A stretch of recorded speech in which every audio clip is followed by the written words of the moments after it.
10 News.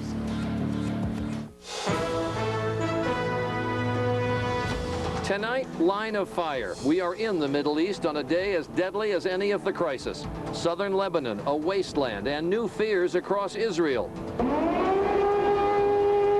We were there when the missiles came down. The way out. Foreigners rush to leave Lebanon by air, land, and sea. The U.S. says it will bring Americans home, but build them later.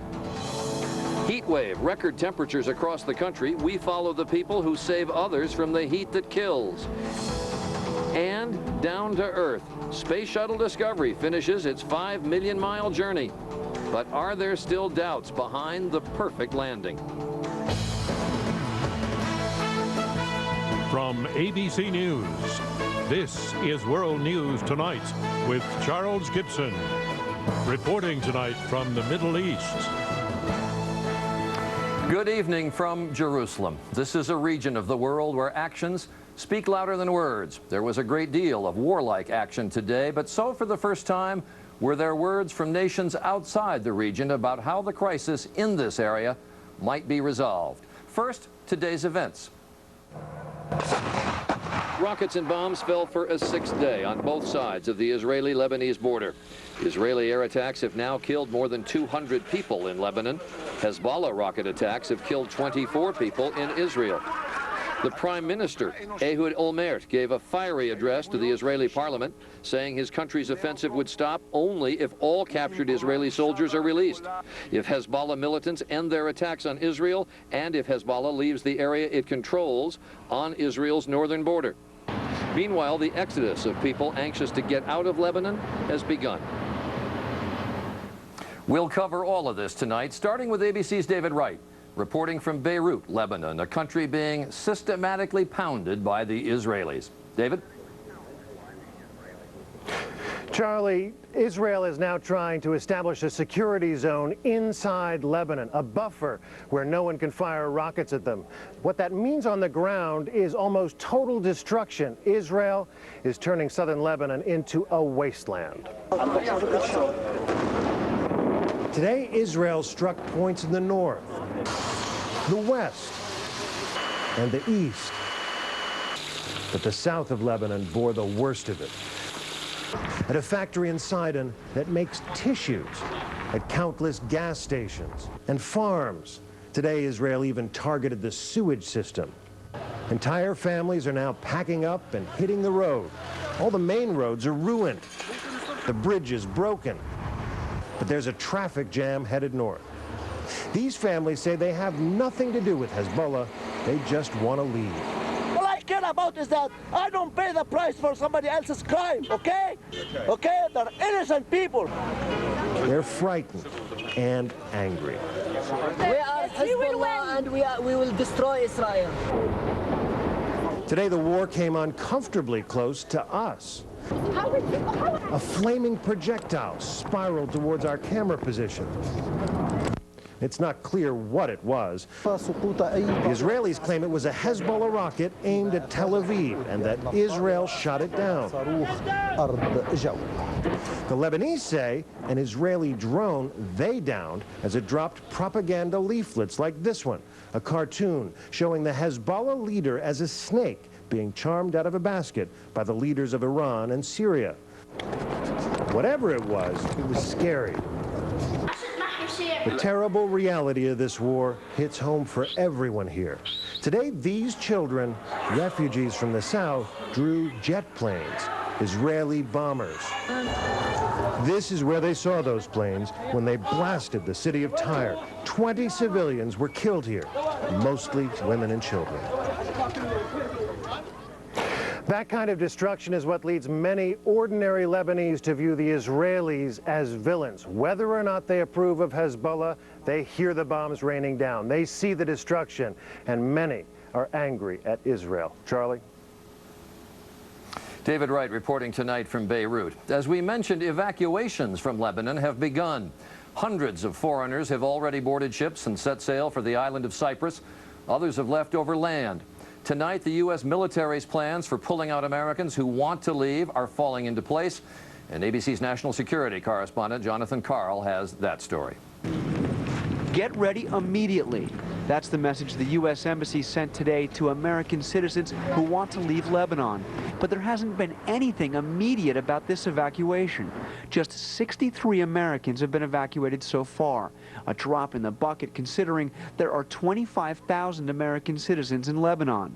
ABC News spoke to Susan Gerage of Boston, stuck in northern Lebanon with her family. Everyone's very anxious, and especially when you don't know what will happen to the situation and if you can't get out. Back home, her father is anxious and upset. We tried to reach the State Department, the White House, and try to get them out, to evacuate them, since every other country in the world have been evacuated their citizens. The French, Spanish, and others have started moving their citizens more quickly. The State Department says evacuating Americans is more complicated and more dangerous because there are more of them. We are operating on a scale of operations and planning that is really different than most other countries. To pick up the pace, the Pentagon has contracted this cruise ship to start moving Americans out of Beirut to the nearby island of Cyprus as early as tomorrow evening. It will be escorted by the U.S. destroyer Gonzales. Security is an enormous challenge, protecting large number of Americans at evacuation points and navigating them through a war zone. The Navy is also preparing to send up to 6 warships to Beirut, capable of evacuating thousands of people. But there will be no free rides here. The government is sending each of the evacuees a bill for the trip. Charlie? Jonathan Karl at the Pentagon tonight. Now for the missile attacks that are raining down on Israel. Despite all the Israeli air attacks on southern Lebanon, the Hezbollah forces are still firing plenty of missiles at a variety of Israeli targets. Foremost among them, the seaside city of Haifa. This is the normal sound of Haifa.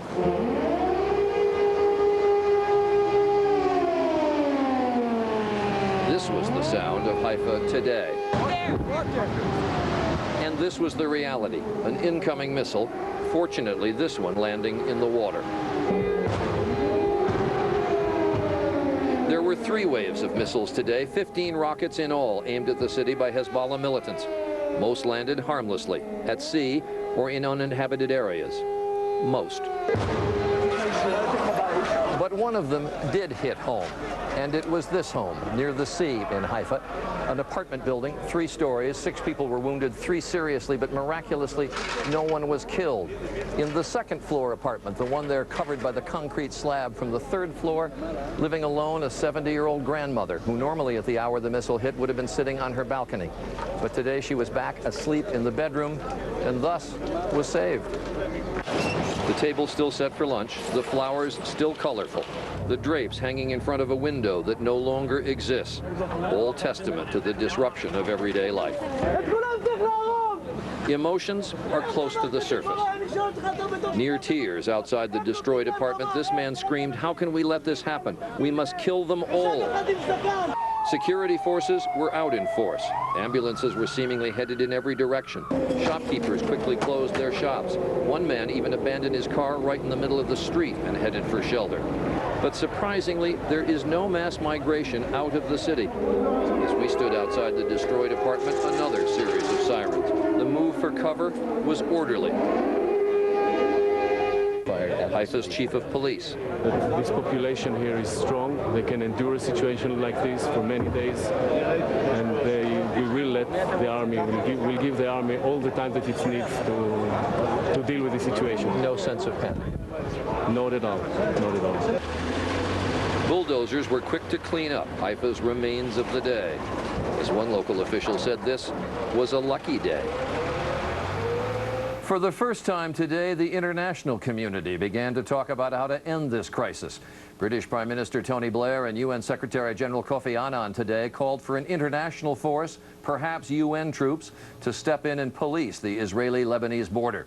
And President Bush seemed open to the idea, expressing his feelings about the overall crisis in a candid and colorful way. Here's ABC's chief White House correspondent Martha Raddatz with the president at the G8 summit.